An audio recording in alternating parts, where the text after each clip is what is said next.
Bonjour et bienvenue à cette heure du conte.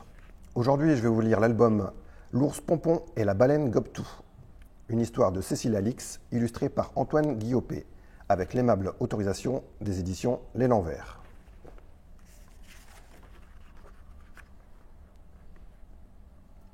L'ours Pompon et la baleine Gobtou.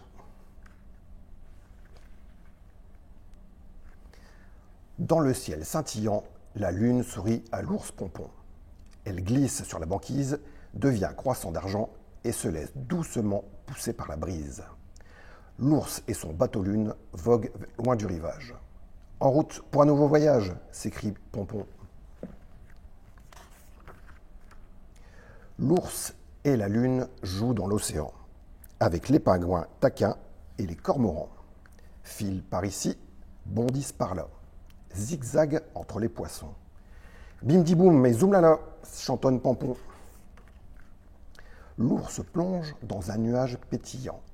Une étoile rigole, un poulpe le chatouille, il roule emporté par les courants.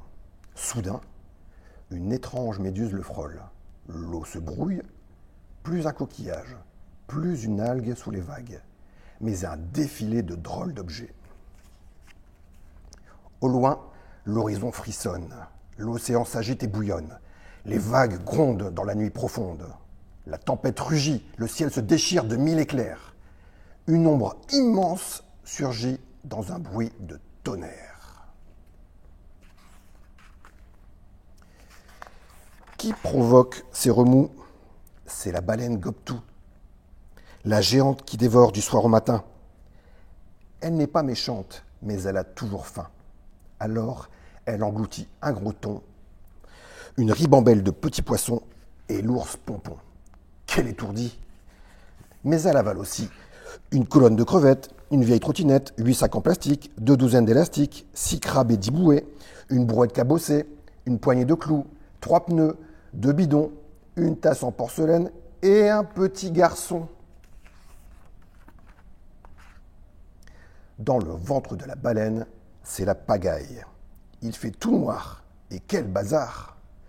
L'ours entend des bing, des blongs, des gling, des chtong, des oh là là, quelle foire! Et des tu m'écrabouilles les nageoires. Pompon demande quelqu'un pourrait allumer la lumière? Le garçon frotte une allumette. Bienvenue dans la boîte, dans la baleine poubelle, soupire-t-il. Devant eux s'entasse un sacré bric-à-brac, des déchets en vrac, une affreuse île plastique. Oh non, dit Pompon. Quel micmac!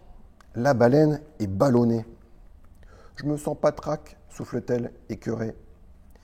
Misère de misère, la voilà qui dérive vers la terre.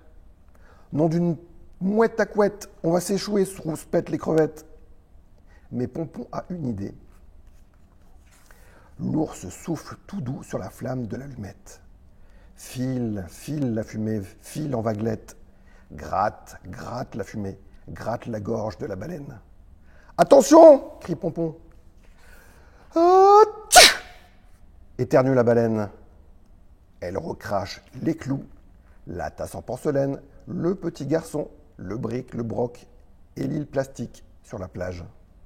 Pompon et le bateau-lune s'enfuient vers les eaux. Plonge la baleine, nage dans leur sillage. Tout est calme à nouveau. La lune luit dans le ciel. Pompon s'endort, bercé par la brise.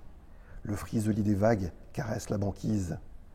Dans le silence des flots résonne le chant de la baleine.